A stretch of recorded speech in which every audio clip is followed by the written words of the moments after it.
Hello, everyone, and welcome to the first day of Remote Feature Summit. You are now watching a blog about managing distributed teams, and we are now doing a second live Q&As for today. Now, my name is Magda, and I am Head of Communications for Remote How, and one of the main leading forces behind the summit that you are now watching. And today with me, I have a very, very special guest, Steli Efti. He's a CEO of Close, a very famous CRM for sales with a bunch of cool functions. So you have to check it out later. He is known as the most prominent Silicon Valley sales leader. And he's also an author of a few books that you should read. And my personal favorite, he writes great articles on Close blog. So you have to check them out as well. Last but not least, he's also an advisor and investor in a couple of startups. So Steli, it's great to have you today. Did I miss anything on your introduction? You want to add something? No, that was more than plenty. Thanks for the kind words. Was it all true at least? Yeah, true enough. True enough. It depends on your interpretation of things. But yeah, most of these things were accurate. Okay, I'm glad. So whatever you're doing now, for the people who are joining us, well, it's a live Q&A, so you got the chance to ask questions here. So make sure to leave them on your right in Teachable, or if you're directly joining us on Slido, then you can just leave them in the comments. So I'll start with something out of the box because recently Close.io kind of rebranded into Close. So Steli, tell us a little bit about the journey. How does it feel? Did it change anything for your company? Well, it took 5.5 years to purchase the close.com domain name. So when we launched, we always wanted to have that name, but there was another startup that was owning that domain name and was trying to do something with it. So it took 5.5 years of follow-up until the right time came where we were able to purchase it. And there were really two main reasons. Well, there were three reasons why we wanted to have close.com as our new home. Number one, most of our customers refer to us as Close and not close.io. And number two, we felt like, the business has grown quite significantly over the last couple of years. And today we like to say and think and act like we're a startup, but we're not really a startup anymore. We're kind of more of a scale up of sorts, and with a wide customer base. We run a pretty big business. So the .com is really just a signal to the wider market and to prospective customers that they're dealing with a bit more of an established business and not a tiny little kind of startup at the early days. And third, with any kind of branding play, you want to protect yourself, right?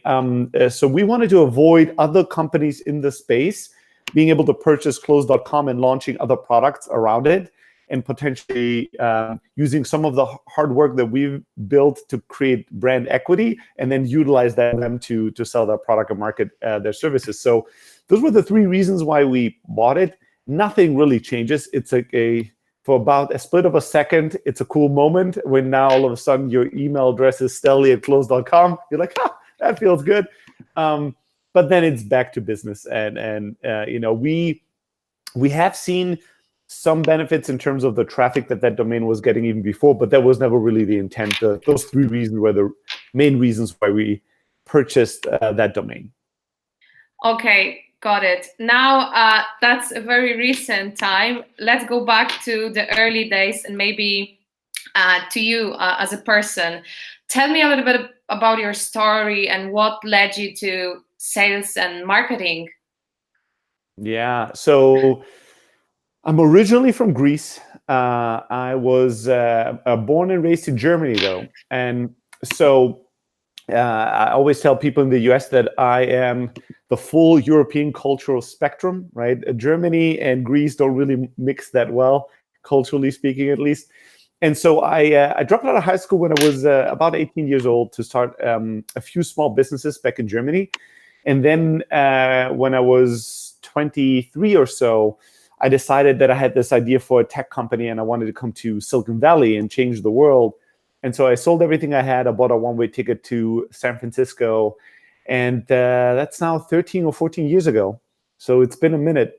I've done a couple of companies that led me to the business that I run today. But what I would say is that almost every business that I've ever started, my entrepreneurial superpower has always been kind of marketing and sales, has always been driving results and creating value through communication in one way or another, right? So in the Valley, often people say either you build things, you design things, or you sell things, right? You're the designer, a hacker, or a hustler. And when you lack all valuable talents, you have to make up with it with effort and hustle, and that's what I've done most of my life. Okay, that sounds like quite a story and quite an experience to share. So let's get some actionable, hopefully, advices from you. So what are your best practices and some of the insights you would like to share with people about managing sales and marketing, specifically for B2B? Yeah, and specifically for the remote context, I would assume, right? Yes. So I think that one of the, there's a lot of benefits to remote, right? And I'm not going to go into that. I assume that most people that are part of this summit are already working in some kind of a remote fashion. But the thing that people, I think that the main difference when you want to run a remote sales or marketing team from a on-site team is, and the difference between running a remote engineering team versus a remote sales team, let's say, is that salespeople and marketing people are a lot more, and we're overgeneralizing here, but in nature, you will find a lot more of them being a lot more social animals, right? People that draw a lot of energy from interacting with other people. And that, especially when you look at salespeople are even a more unique sort of type of human in the sense that they're typically very competitive in a way that, as an example, might relate well to sports, right? So they want to see and feel the energy in the room. They want to see other people perform really well to be and get inspired and motivated to do better and to push harder. And that is kind of creating an upward spiral within a great sales team. Now, when you're remote, you're sort of kind of, blind and disconnected from that energy, right? You're just sitting, in the worst case possible in your pajamas in your bedroom, right? And you just made a call to a prospect, and that prospect told you to F off, right? And hung up on you or was very rude. Mm-hmm. And so you feel like all crushed and a little sad. And so now the temptation to just go back to bed, right? Or do something else and stop working or stop making calls is much higher. The design of that environment is much more pushing you to making bad choices versus if you were in an office, dressed up, like an adult at work and surrounded by other people that maybe are failing or succeeding. So I think that the crucial part in a remote sales team, for instance, is to invest very intentionally in creating a lot of communication throughout the day between the team and to create these little moments that inspire and delight each other or at least pick each other up. So making sure that there are daily little competitive games that are going on within the team, right? And it could be a competition about anything. It doesn't always have to be about closing deals. It could be that today the competition is, who's going to get hung up on the most, who's going to dial the most numbers, who is going to, who's going to share the most vulnerable moment. That's something that people wouldn't think about in a sales team, but would have these competitions where a salesperson would record a little video after they just lost a big deal, right? And talk about how they deal with it and send it to the rest, right? And motivate and inspire in that way. So I think creating these daily little social activities that keep everybody engaged and connected with each other, showing vulnerability and how to deal with that. Like we all have these moments that suck. And especially when you're remote, this can be very lonely. So sharing that and showing how to deal with that is much more important in a remote sales team than in an on-site team. And then transparency, like part of the way that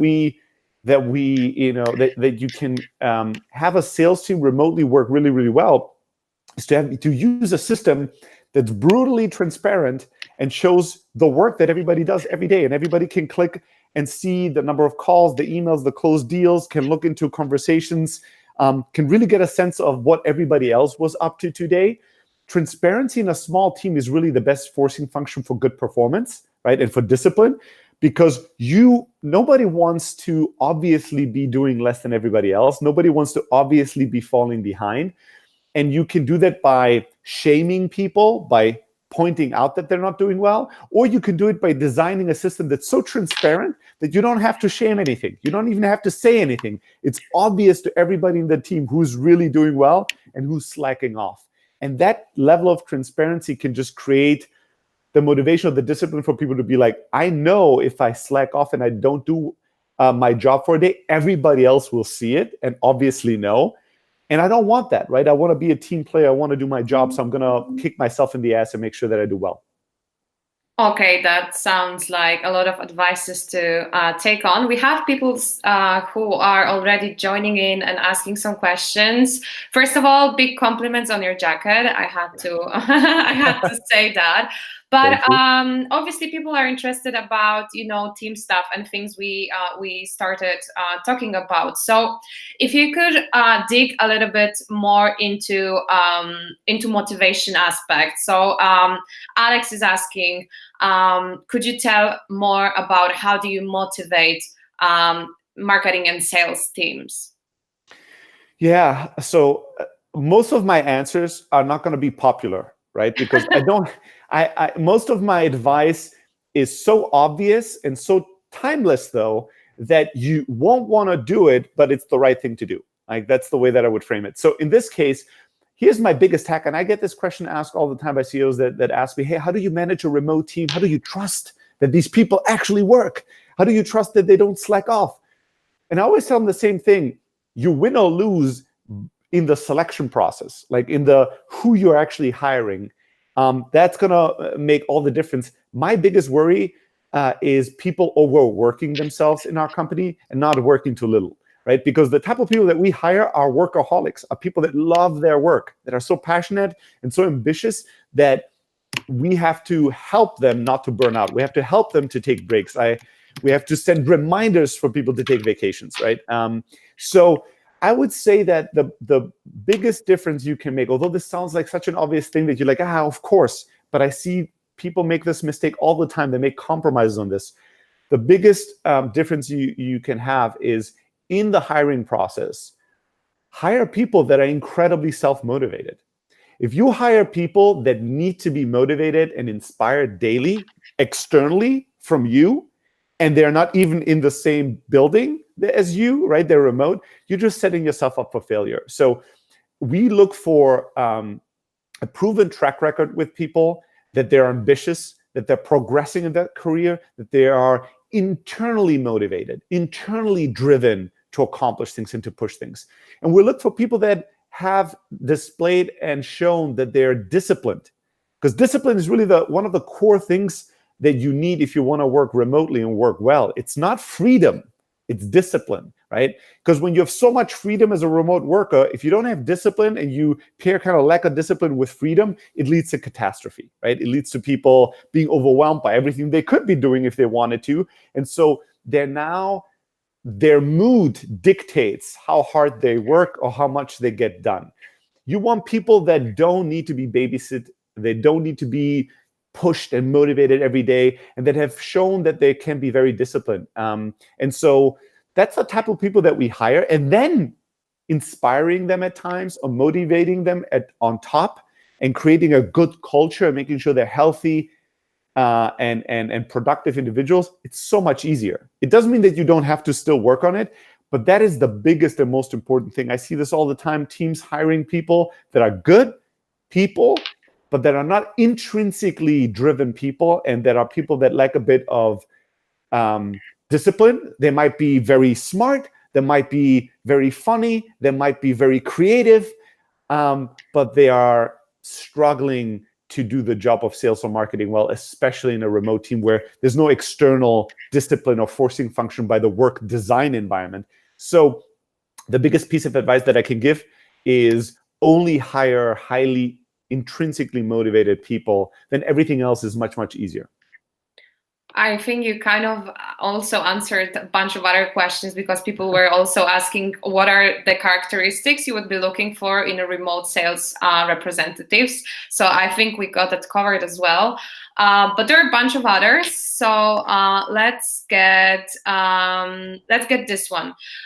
Do you utilize LinkedIn? And if yes, in what ways? I think that's a sales question. Probably, yeah. I will actually say one more thing about the how do you find good remote people before I get to the LinkedIn question. Sure. That I think is really important, which is especially when it comes to remote salespeople. So for us, it's actually a red flag when somebody applies for the job, because when we ask them, why do you want to work here? The number one thing they say is, or the first thing they say is, I want a remote job. And this is unintuitive. The first few years, we didn't really think about that. We felt like, well, sure, you want a remote job, so you look for remote companies. That makes perfect sense. But over time, we realized that the best people that join us, and I've gotten that confirmed by other great, much better CEOs of much bigger, more successful remote companies, that a lot of people look for a life change, and then they go, well, how could I change my life? Maybe I should do this remote thing. Maybe I should try this traveling and working thing. Maybe that would make me happy. And so they go and apply for a couple of remote companies, and they basically want to completely change their life and try something totally new for the very first time on your dime, right? You're going to pay them to experiment with this life change. And the truth is that, 8 out of 10 times, it's not going to work out for them. This new way of traveling and working isn't going to be as much fun or as productive. And you're going to be the company that pays to run that experiment for their life, which can be very, very expensive. So I would highly advise you to hire people that want to work remote for the right reason, and that want to work for your company specifically for the right reason, right? So it's fine if somebody says, hey, I've just moved back to my family, for family reasons. I live now in a completely different area where I have less opportunities. I still want to work at a great company. Hence, I'm looking into remote. It's a much better reason, a much stronger reason than, I don't know, I heard remote is cool and I want to travel South America, so I thought I'll apply for a few gigs there, right? I need to be careful. I'm not saying that can never work, but you need to be careful about that main motivation for somebody to want to work for you. Coming back to LinkedIn, I am probably one of the worst person to ask about LinkedIn. I am not a huge fan of LinkedIn as a product itself. It's an incredibly valuable network, so I do use it quite a bit, but I don't enjoy using it, I have to say, in all honesty. I mainly use LinkedIn for recruiting. Oftentimes, like now, we're looking to hire a director of marketing. And so what I will do oftentimes is I will go on LinkedIn and I will look up super senior directors of marketing that work at really great companies. I will reach out to them and ask them for advice and be like, hey, I'm looking to hire somebody like you. Can you jump on a call and give me a bit of advice? And then in that advice call, sometimes they just give me advice. Sometimes they give me advice and now they're interested in the job as well. Sometimes they'll give me some referrals or connections with other people that could be good for the job. So I use it heavily for recruiting purposes. For sales, because most of the selling that we do is inbound. So it means that people come to us and sign up for a product or sign up for a demo, and then we kind of approach them from a sales point of view. We don't do a lot of outbound sales for close. So we don't use LinkedIn for prospecting as much as other companies do, but it is an amazing network. It has incredibly valuable data. So when you do outbound sales, or if you do outbound recruiting like I do right now, you cannot not use LinkedIn, but I use it as little as I can get away with, because I really think the product itself is definitely ready for a disruptor and some new technology in the space. Okay, thank you for sharing this. In case you want to, advertise some open positions, feel free to do it. I'm sure we'll having different profiles with us online now. But there is another question coming from Gabrielle. So please share with us, do you have some interesting ways of tracking your competitors? Interesting. Tracking your competitors. We're actually ourselves pretty bad at this, I would say. But I'll give you some tips from somebody that's much smarter than me, Heaton Shah. He's also my co-host on a podcast that we have. So people that love podcasts, You can go to thestartupchat.com and check out our podcast. He is probably the smartest when it comes to tracking and getting data from competitors. So I'll share some of his tactics with you people. So here's a few things that Heaton does. I mean, the most obvious thing that all of you should do and can do, and that's one thing I definitely do, is you just go to Google Alerts and you put in the name of your competitor. So when there's big news or anything going on once a week, you get kind of the newest links that write about your the pop up on the web when it comes to your competitor names. The other stuff that Heaton does that's really cool is that he will do user testing for his competitors. So what that means is that he will go to a site like usertesting.com where you can pay to get a certain type of user to come and either scroll your website or sign up for your free trial and play around with the product and get onboarded. And the entire interaction is recorded. And those users are filling out surveys and kind of explaining in real time how they understand and how they interact with things, what's confusing, what's good, what's bad. So he will pay regularly to get like 25 or 50 users to try his competitors' products. And then he will watch the videos and will look at the surveys and analysis to really get a sense of like how people interact with that brand. He will run an ad campaign. So he'll go to Facebook, for instance, and say, show me, run this ad in front of people that have liked my competitor's page.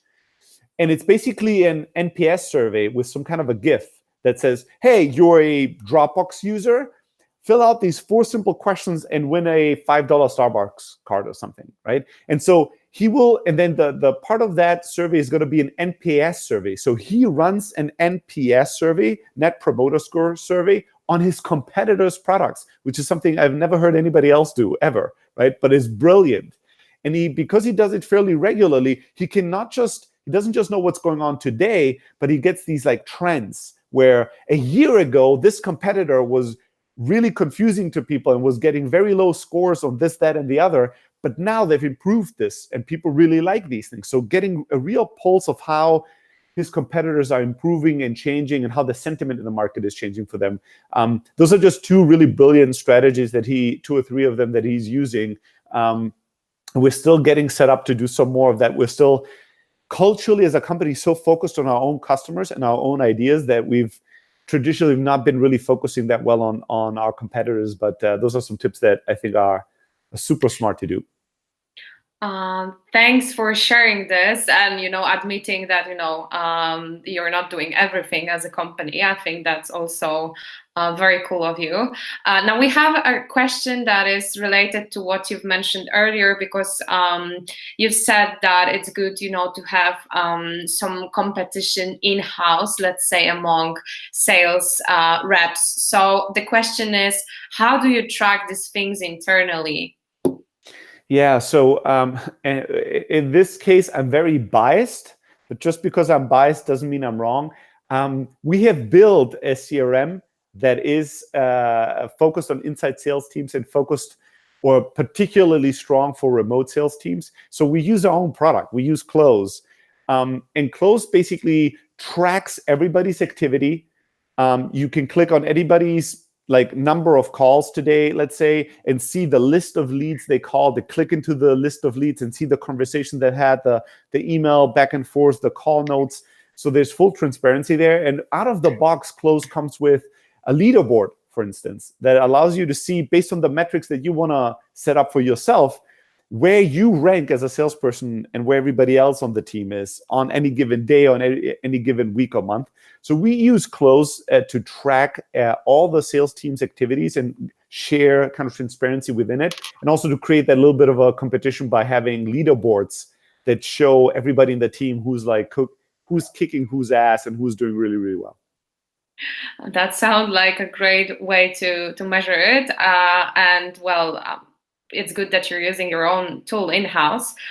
Makes perfect sense. We have a couple of more questions about remote work and creative environment. So, sometimes you have to sit together, brainstorm things, find some solutions, basically get creative. So how do you get your remote teams to do this? What kind of environment do you prepare for such, let's call it creative work? Yeah, so It's a good question. So there's a lot of things that you can do remotely. You can obviously do whiteboard sessions of sorts in kind of like we'll use, for instance, something like Zoom to do a video conference call, and then we'll use a tool like Go Abstract or Envision App or any other tool where we can freehand, free form, show mock-ups, put together mock-ups, and people can collaborate visually around certain areas.